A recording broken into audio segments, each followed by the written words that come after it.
आप सभी को जय हिंद। आज मैं पुनः आप सबके समक्ष एक नए लेकिन बहुत ही महत्वपूर्ण बिंदु को लेकर के आपके समक्ष उपस्थित हूँ। हम सब विभिन्न प्रकार के प्रतियोगी परीक्षाएं एवं कॉलेज स्कूल स्तर पर बहुत सारी परीक्षाएं हम देते रहते हैं, लेकिन परीक्षा के दिन और परीक्षा के दौरान हमें कुछ बहुत ही महत्वपूर्ण बातों का ध्यान रखने की ज़रूरत होती है। आज मैं इसी बिंदु पर चर्चा करने जा रहा हूँ कि हम परीक्षा में प्रश्न हल कैसे करें। सबसे पहले हम ये जानें कि जब परीक्षा के दिन हमें क्या करना चाहिए। तो यदि आप परीक्षा आपका कल है तो आप प्रयास करें कि रात्र को आप जल्दी से सो जाएं और परीक्षा के दिन सुबह जल्दी उठ करके तैयार हो जाएं। फिर उठ करके तैयार होने के बाद आप उस दिन के जो परीक्षा होने वाली उससे संबंधित महत्वपूर्ण बिंदुओं को एक बार दोहरा लें। जो आपने पहले नोट्स के रूप में तैयार किया होगा उसको बिंदुवार भी यदि आप दोहरा लेते हैं तो ये आपके लिए परीक्षा में बहुत सहायक होते हैं। परीक्षा देने के पहले आप यदि सुबह के सत्र में परीक्षा है तो पर्याप्त नाश्ता लेकर के जाएं। यदि दोपहर के सत्र में आपकी परीक्षा है तो भोजन करके ही जाएं। खाली पेट कभी भी हमें परीक्षा हाल में नहीं जाना चाहिए। ये आपकी मेमोरी को रिकॉल करने में बहुत सहायक होता है। फिर परीक्षा केंद्र में आप कम से कम 30 मिनट पूर्व हर हाल में पहुंच जाए और वहां जा करके आप सुनिश्चित हो जाए कि आप समय पर वहां पर उपस्थित हो गए हैं। निर्धारित जगह को देख लीजिए, रोल नंबर मिलान कर लीजिए, किस कक्ष में आपकी परीक्षा होने वाली है उसकी जानकारी ले लें।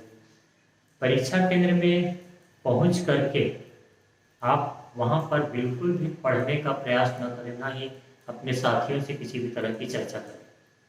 इससे आपके मस्तिष्क में जो आपने पढ़ करके अपने ज्ञान को स्थायी रूप से बैठाया है, यदि आपके साथी ने आपको किसी तरह से ये पूछ दिया कि इस प्रश्न का उत्तर क्या होगा, यदि आपको नहीं मालूम होगा तो आप घबरा जाएंगे और जो याद की हुई चीज़ है उसको भूलने का भी डर बना रहेगा।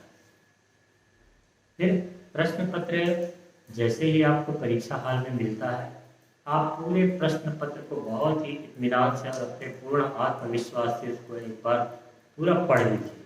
हो सकता है कि इसमें कुछ प्रश्न कठिन लगे, तो इससे आपको घबराने की जरूरत नहीं है, क्योंकि आपने पूरा विषय वस्तु पढ़ा है तो बाद में वो प्रश्न का उत्तर आपके मस्तिष्क में आ ही जाएगा।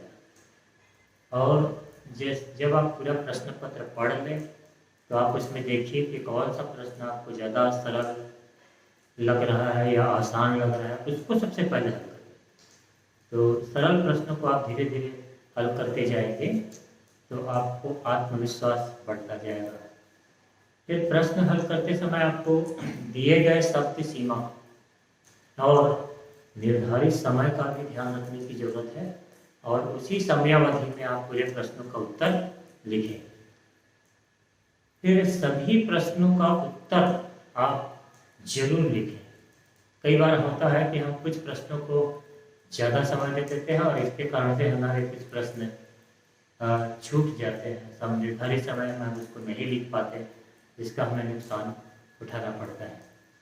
और आप प्रयास करें अपने समय को इस तरीके से मैनेज करें कि परीक्षा समाप्ति के 15 मिनट पूर्व आपके सारे प्रश्नों के उत्तर लिख चुके गए हों और अंत में आप सारे प्रश्नों को एक बार पुनः मिलान कर लें कि जो भी प्रश्न का उत्तर आपने लिखा उसमें से कोई प्रश्न या किसी खंड के प्रश्न छूट तो नहीं गए। यदि आप इस तरीके से कोई परीक्षा दिलाएंगे तो मुझे विश्वास है कि आप निर्धारित समयावधि में और एक व्यवस्थित तरीके से प्रश्नों का उत्तर लिख पाएंगे और आपको परीक्षा में उच्चतम अंक प्राप्त होंगे। धन्यवाद। अगली बार हम एक नए विषय वस्तु के साथ आप सबके समक्ष फिर मिलेंगे। नमस्कार।